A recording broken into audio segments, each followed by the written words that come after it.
still there with them when they won that game. That was the first home game, ano? Was it? Hindi yun. Hindi. The game that you guys covered, kayo ni Javi, di ba? Sa Pola.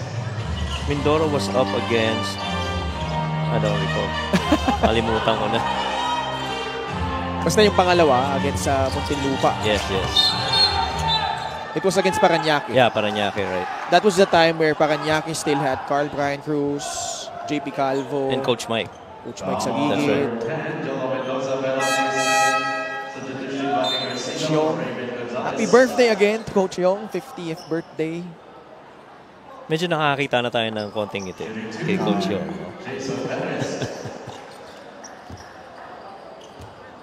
Jason Perez. I mean, this Mindoro team,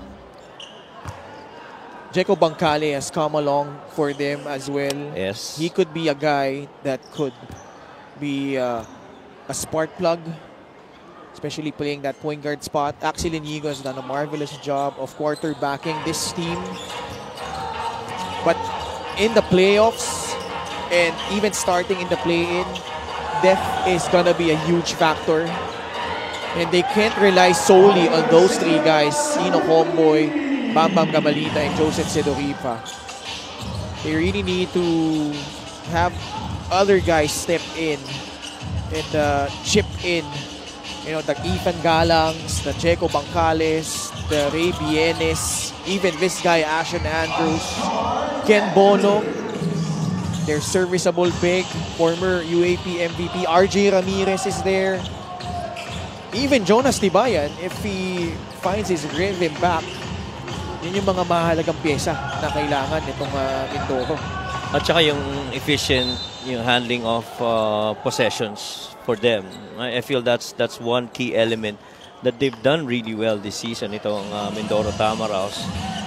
They lead the league so far in that department. John Oduba, 21 and 10. Perfect from the field, just one miss from the free throw line. What a performance. Really setting the tone. 13 of those 21 points coming in that first quarter. Or actually, 14 of those 21. Correct. Him and Dave that first quarter, right. We're winding down the fourth quarter. A minute left in regulation. Cholo Mendoza getting the Abra Solid North Weavers to the century mark, 101-78. Mike Kong with his another layup from Hans Mike Kong. 10 points, 6 rebounds. On a 4 of 9 shooting, 5 of 9 shooting rather. It's pretty good. Garcia miss. Ashon Andrews pushing it. Nice pass. Mike Kong in stride, lays it in. Ito si Mike Kong alongside si Jeco Bancale.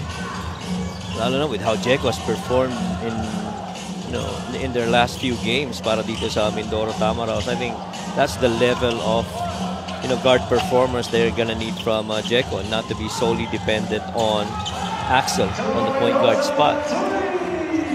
Ang maganda kasi kay Jeco, tsaka even dito kay Hans Mike Kong, you play mahabang oras ng full length of the floor na gwardiyahan, depensahan.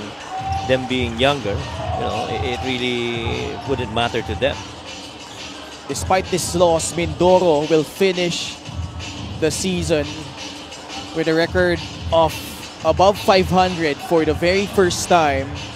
They will have to go through the play-in and beat Zamboanga if they want to make their very first playoff appearance in the league. But Abra with a resounding victory once more, and they are the winningest team in the regular season of the MPBL, 28-1.